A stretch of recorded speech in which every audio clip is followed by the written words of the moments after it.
नमस्कार दोस्तों, आप सभी का हमारे चैनल एवीएस इंस्पायर्ड पर स्वागत है।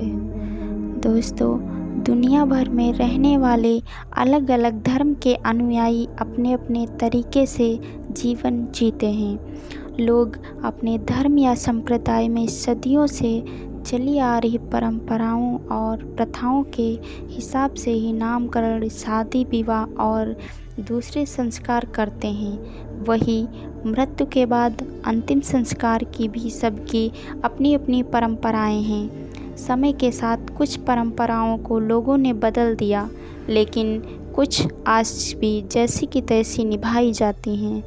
जैन मुनियों के अंतिम संस्कार में लोग हर चरण में बोलियां लगाते हैं और उससे जुटने वाली रकम का इस्तेमाल लोगों की भलाई में किया जाता है। दुनिया में कई संप्रदाय ऐसे भी हैं जहां अंतिम संस्कार के बाद पूरा परिवार राख का सूप बनाकर पी जाते हैं। बौद्ध धर्म में अंतिम संस्कार की अलग ही प्रक्रिया है। दुनिया भर में माने जाने वाले ज़्यादातर धर्मों और संप्रदायों में मृत्यु के बाद या तो शव का दाह संस्कार किया जाता है या उसे दफना दिया जाता है, जबकि अंतिम संस्कार के लिए इनके अलावा भी कई तरह की प्राचीन परंपराओं को लोग आज भी निभाते हैं। ऐसी एक परंपरा के तहत बौद्ध धर्मों में संतों और साधुओं के साथ ही आम लोगों के अंतिम संस्कार की प्रक्रिया अलग है। यहाँ मृत्यु के बाद ना तो शव को दफनाया जाता है और ना ही जलाया जाता है। बौद्ध धर्म में व्यक्ति की मृत्यु के बाद शव को काफ़ी ऊंची जगह पर ले जाया जाता है।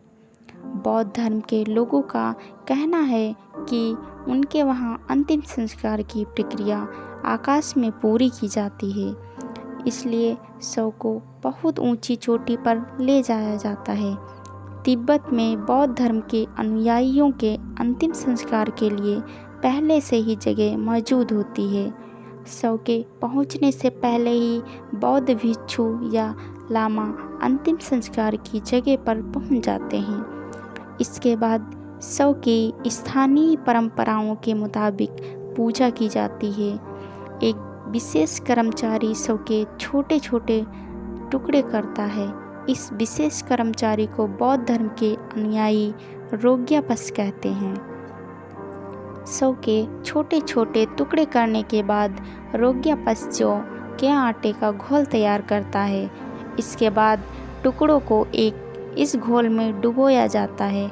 फिर इन जौ के आटों के घोल में लिपटे शव के टुकड़ों को तिब्बत के पहाड़ों की चोटियों पर पाए जाने वाले गिद्धों, चीलों का भोजन बनने के लिए डाल दिया जाता है।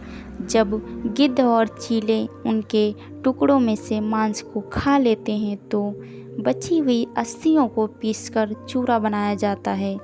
इस चूरे को फिर से जौ के आटे के घोल में डुबोया जाता है और पक्षियों का भोजन बनने के लिए छोड़ दिया जाता है। तिब्बत में बौद्ध धर्म के अनुयायियों के अंतिम संस्कार की इस जटिल परंपरा को मानने के पीछे कई कारण हैं। जानकारों के मुताबिक तिब्बत बहुत ऊंचाई पर बसा होने के कारण यहाँ पेड़ आसानी से नहीं पनप पाते हैं। ऐसे में शव का दाह संस्कार करने के लिए लकड़ियाँ इकट्ठी करनी यहाँ आसान नहीं है। अगर लकड़ी नहीं मिलती तो शव को दफनाया जा सकता है। बता दें कि तिब्बत की ज़मीन पथरीली है। ऐसे में कब्र के लिए गहरा गड्ढा खोदना बहुत मुश्किल काम है। इन सब व्यवहारिक कारणों के अलावा बौद्ध धर्म की एक मान्यता के कारण भी आज अंतिम संस्कार की प्रक्रिया अजीब परंपरा के साथ निभाई जा रही है। दरअसल बौद्ध धर्म में मरने के बाद शरीर को खाली बर्तन माना जाता है। माना जाता है कि शव को छोटे टुकड़ों में काटकर पक्षियों को खिलाने से उनका भला हो जाता है और अंतिम संस्कार की पूरी प्रक्रिया को बौद्ध धर्म में आत्म बलिदान कहा जाता है।